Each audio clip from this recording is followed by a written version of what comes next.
Stalker. कहानी की शुरुआत एक फ्यूनरल से होती है। जिस आदमी का फ्यूनरल हो रहा था, दरअसल वो एक कार एक्सीडेंट में मारा गया था, जिसका नाम रिचर्ड स्टॉकर होता है। रिचर्ड की वाइफ एवलिन और उसकी बेटी इंडिया इससे काफी दुखी थे, और खासकर इंडिया, क्योंकि वो अपने फादर के काफी क्लोज थी।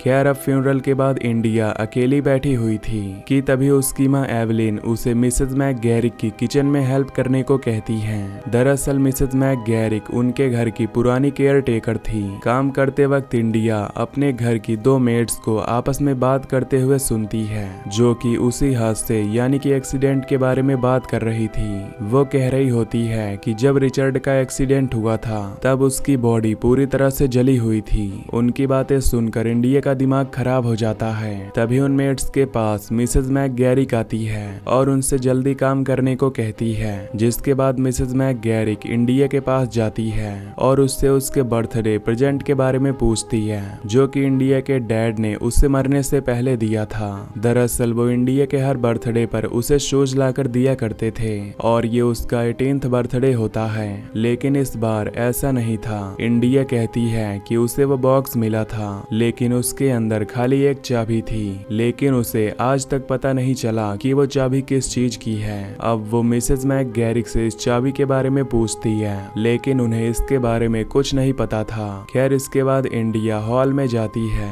जहां पर उसे उसकी मॉम मिलती है, जो कि अपने पति के भाई चार्ली के साथ बातें कर रही थी। अब एवलिन चार्ली के काफी क्लोज खड़ी हुई थी और वो उससे काफी अच्छे से बात कर रही थी, जो कि इंडिया को पसंद नहीं आता। अब यहाँ पर एवलिन इंडिया को बताती है कि चार्ली असल में उसके अंकल हैं, लेकिन आज से पहले इंडिया को यह पता ही नहीं था कि उसके कोई अंकल भी हैं, क्योंकि उसने आज से पहले कभी चार्ली को नहीं देखा था। असल में चार्ली कई सालों से वर्ल्ड टूर पर था, इसीलिए वो कभी भी उनसे मिलने नहीं आ पाया। खैर, इंडिया वहां से चली जाती है और वो अपने जूतों के पेयर्स को देखती है, जो कि उसके पिता ने उसे बचपन से लेकर आज तक गिफ्ट में दिए थे। अब अगले सीन में हम चार्ली को देखते हैं, जो कि इंडिया का पीछा करते हुए दिखाई देता है। लेकिन तभी इंडिया की मॉम एवलिन बीच में आ जाती है और चार्ली से बात करने लगती है। चार्ली मौका देखकर इंडिया से बात करता है और वो उसे बताता है कि अब से वो उन्हीं के साथ रहेगा।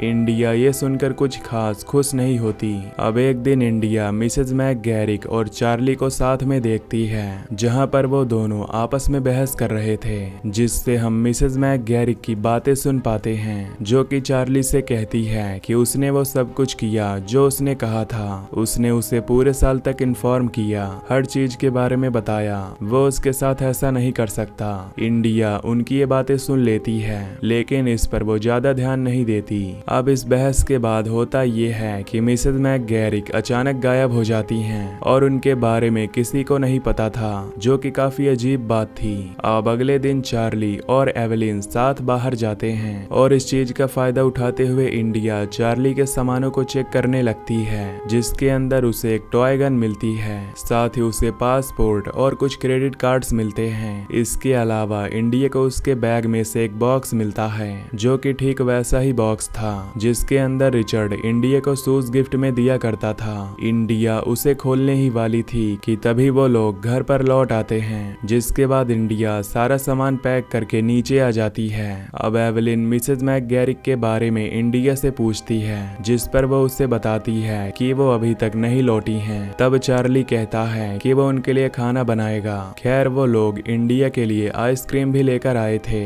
जिसे वो फ्रिज में रखने के लिए चली जाती है। दरअसल इनका फ्रिज बेसमेंट में होता है। इंडिया जल्दी से आइसक्रीम रखकर ऊपर आ जाती है। इसके बाद वो लोग बैठकर डिनर करने लगते हैं, जहां डिनर टेबल पर इंडिया अपनी मॉम से पूछती है कि उसने आज तक उसे क्यों नहीं बताया कि उनके एक अंकल भी हैं, जिस पर एवलिन कहती है कि उसे खुद इसके बारे में इतना नहीं पता था और उसके अंकल तो वर्ल्ड टूर पर गए थे, तो वो उससे क्या ही बताती। खैर, इसके बाद एवलिन वहां से उठकर चली जाती है, जिसके बाद चार्ली इंडिया से अच्छे से बिहेव करता है, साथ ही उसे ड्रिंक पीने के लिए कहता है। तब इंडिया उससे पूछती है कि वो उससे चाहता क्या है, जिस पर वो कहता है कि वो उसका बस दोस्त बनना चाहता है, लेकिन वो इस बात से साफ इनकार कर देती है। जिसके बाद हम देखते हैं कि चार्ली अब इंडिया के करीब आने के लिए अलग अलग तरह की कोशिश कर रहा था, जैसे वो उसे स्कूल लेने जाता और इंडिया का पीछा करता। वो उसके पास जाने के लिए काफी कुछ करता है, लेकिन इंडिया इसमें इंटरेस्टेड नहीं होती क्योंकि उसने अभी अभी अपने पिता को खोया है और वो उसके इतने करीब आने की कोशिश कर रहा था। खैर अब एक दिन वो स्कूल से घर लौटती है, जहाँ पर वो अपनी मॉम को चार्ली के करीब देखती है। दरअसल एवेलिन चार्ली को पसंद करती है, लेकिन इंडिया इस बात से खुश नहीं थी। खैर इसके बाद एक दिन इंडिया से मिलने के लिए उसकी ग्रेट आंटी जिन आती है। वो इंडिया को काफी पसंद करती थी और वो खास इंडिया के लिए यहाँ आई थी। फिलहाल वो यहाँ किसी होटल में रुकी हुई थी। रात को वो बैठकर डिनर करते हैं, जहाँ पर चार्ली के बारे में बात चल रही होती है। एवेलिन अब आंटी को बताती है कि चार्ली ने वर्ल्ड टूर किया हुआ है और वो लास्ट टाइम यूरोप में था। ये बात सुनकर आंटी घबराने लगती है। उसे देखकर ऐसा लग रहा था जैसे वो चार्ली के बारे में कुछ जानती थी। यहाँ पर उसे इंडिया से अकेले में बात करनी होती है, लेकिन अभी उसे समय नहीं मिलता। तब वो इंडिया को कल मिलने के लिए बोलती है, जिसके बाद आंटी जिन वहाँ से जाने लगती है और जाने से पहले चार्ली उससे उसके होटल का नाम पूछता है कि वह कौन से होटल में रुकी हुई है, जिस पर आंटी उसे बता देती है, जो कि उन्हें नहीं करना चाहिए था। अब यहाँ पर आंटी जिन ने अपना फोन यही कहीं छोड़ दिया था, लेकिन बाद में वो डर के मारे दूसरा होटल ले लेती हैं, यानी कि उन्हें किसी वजह से चार्ली से डर लग रहा था, जिसके चलते वो इंडिया को और उसके घर में एक फोन बूथ से कॉल करने की कोशिश करती है। लेकिन तभी वहाँ पर चार्ली आ जाता है, जो कि बेल्ट से उनका गला दबा देता है। इधर इंडिया बेसमेंट के अंदर आइसक्रीम खाने जाती है कि तभी उसे वहाँ पर मिसेस मैकगैरिक की लाश मिलती है, जिसे जरूर आर्ग्यूमेंट के बाद चार्ली ने ही मार दिया होगा, क्योंकि जिन आंटी को उसने मार डाला था और उन्हें फ्रीजर में छुपा दिया था। लेकिन ये बात इंडिया किसी को नहीं बताती। अगले दिन इंडिया को स्कूल में चार्ली लेने आता है, लेकिन इंडिया पैदल ही घर जाने लगती है।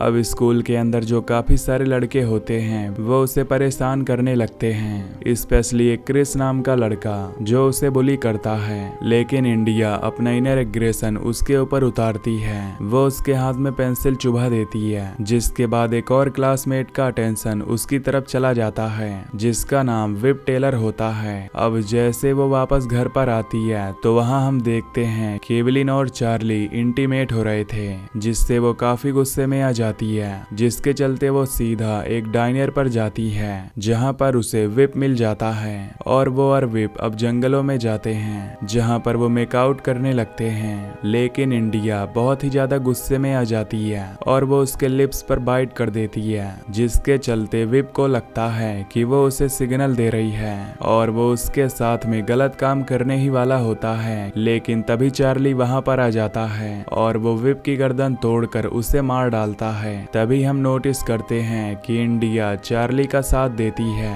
और विप की बॉडी को उनके गार्डन में ही दफना देती है। जिसके बाद वो अपनी आंटी ग्वेन को कॉल करने की कोशिश करती है, लेकिन उनके फोन की आवाज उसे गार्डन में ही आ रही थी, जिससे उसे एहसास हो जाता है कि चार्ली ने उसे भी मार दिया है और इससे पहले उसे मिसेस मैकगैरिक की बॉडी भी फ्रीजर के अंदर मिली थी, जिससे वो समझ गई थी कि ये सब कुछ चार्ली ही कर रहा है। जिसके बाद हम नोटिस करते हैं कि जब वो शॉवर ले रही होती है तो वो मास्टरबेट करती है और इन्हीं सब के बारे में सोच रही होती है कि कैसे खून हुआ था। यानी कि इंडिया की दिमागी हालत सही नहीं थी, उसका दिमाग पूरी तरह से एक सीरियल किलर वाला था, जिसके चलते उसे यह सब कुछ काफी अच्छा लग रहा था। यानी कि ये सारी चीजें इनके परिवार के अंदर ही थी, जैसे कि चार्ली के जीन्स के अंदर जैसा था सेम चीज यहाँ पर इंडिया के अंदर आ गई थी। इसका मतलब इंडिया के लिए अब किसी का खून करना कोई मुश्किल काम नहीं था। खैर इसके बाद वो अपनी मॉम के पास जाती है, जहाँ पर वो अपनी मॉम के बालों को कॉम करने लगती है और कॉम करते हुए वो देखती है कि उसने चार्ली और उसे साथ में देखा था। यहाँ उसकी मॉम टॉपिक चेंज कर देती है और वो इंडिया और उसके डैड के उन दिनों के बारे में बात करने लगती है जब वो दोनों साथ में हंटिंग पर जाया करते थे। तब इंडिया उसकी माँ को उसकी डैड की सिखाई हुई बात बताती है। वो बताती है कि जब भी हंटिंग करो उससे पहले शांत रहो और अपनी नजरें हर जगह रखो। खैर इसके बाद इंडिया किसी काम से अपने डैड के रूम में जाती है, जहाँ पर उसे एक ड्रॉवर दिखाई देता है, जहाँ पर वो अपनी चाबी को लगाकर देखती है, जो कि उसे अपनी आखिरी 18th बर्थडे पर मिली थी और वो की वहाँ पर लग जाती है और उसे खोलने पर कुछ फोटोग्राफ्स मिलते हैं जो कि रिचर्ड और चार्ली के बचपन के थे। साथ ही उस फोटो में एक जोनाथन नाम का बच्चा भी था। थोड़ा और देखने पर उसे कुछ और लेटर्स मिलते हैं जो कि चार्ली ने इंडिया के लिए लिखे थे। दरअसल चार्ली इंडिया को काफी समय से लेटर्स भेजता आ रहा था। चार्ली इंडिया को चाहता था और अब से नहीं बल्कि उसके पैदा होने के बाद से चाहता था। हालांकि उसने इंडिया को कभी नहीं देखा था और वो ये भी कहता है कि उसे कोई फर्क नहीं पड़ता कि वो उसके बारे में क्या सोचती है। ये सब पढ़कर इंडिया को काफी अच्छा लगता है क्योंकि आज से पहले कभी किसी ने उससे ऐसे बात नहीं की थी और न कभी किसी ने उससे इतना प्यार किया था। अब ये सब देखकर वो काफी इमोशनल हो जाती है और चार्ली के पास जाने लगती है, लेकिन तभी वो लेटर के पीछे चेक करती है जिस पर सेंडिंग एड्रेस एक मेंटल हॉस्पिटल का होता है। ये देखकर वो पुलिस डिपार्टमेंट में कॉल करती है क्योंकि चार्ली उसके लिए सही नहीं था, लेकिन चार्ली को देखकर वो पिघल जाती है और वो कॉल रख देती है। जिसके बाद वो उससे बात करती है जहां पर चार्ली उसे पूरी सच्चाई बताता है। सबसे पहले वो जोनाथन के बारे में बताता है। दरअसल जोनाथन रिचर्ड और चार्ली का छोटा भाई था जिसे रिचर्ड काफी प्यार करता था। रिचर्ड दिन भर उसी के साथ खेलता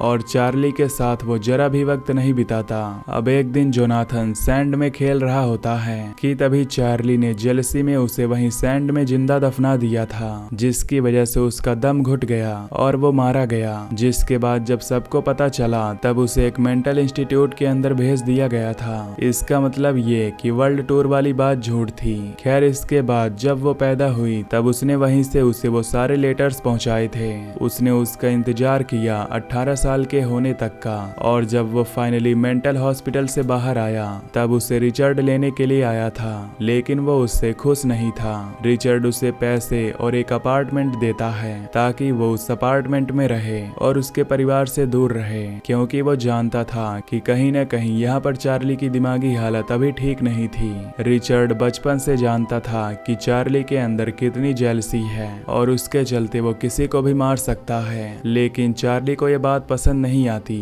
जिसके बाद चार्ली ने उसे ही जान से मार दिया और एक मर्डर को उसने एक्सीडेंट में बदल दिया था। ये सब वो इंडिया को बताता है और तब इंडिया गुस्से में आकर उसे एक थप्पड़ मारती है, लेकिन चार्ली उसे अभी भी चाहता था। चार्ली इंडिया को वही शू बॉक्स दिखाता है जिसके अंदर से वो इंडिया के लिए हील्स निकालता है और उसे अपने हाथों से पहनाता है। असल में उसे हर बर्थडे पर शूज चार्ली ही दिया करता और वो उन शूज को मिसेज मैकगैरिक के जरिए उसे पहुंचाता था। अब यहाँ पर इंडिया शांत थी, यानी उसने उसे माफ कर दिया था। यानी इंडिया के डैड उसे सारे शूज नहीं देते थे। ये सब कुछ चार्ली का था और आपको याद होगा कि मिसेज मैकगैरिक ने यह भी कहा था कि उसने आज तक जो कुछ भी कहा उसने वो सब किया, यानी कि ये सब वो चार्ली के कहने से करती आ रही थी। अब चार्ली उसे अपने साथ न्यूयॉर्क ले जाना चाहता था जिस पर वो मान भी जाती है। तभी वहाँ पर ऑफिसर हॉवर्ड आ जाता है जो कि विप के बारे में पूछताछ करने आया था क्योंकि आखिरी टाइम वो इंडिया के साथ था। अब इंडिया उसे अपनी सफाई देने लगती है कि तभी चार्ली बीच में आ जाता है और इंडिया का सपोर्ट करता है जिससे कि हॉवर्ड उस समय के लिए वहां से चला जाता है। खैर अब इसके बाद चार्ली और इंडिया इंटीमेट हो रहे होते हैं कि तभी इंडिया की माँ उसे देख लेती है और वो इंडिया को काफी भला बुरा कहने लगती है, लेकिन ये बात चार्ली को अच्छी नहीं लगती।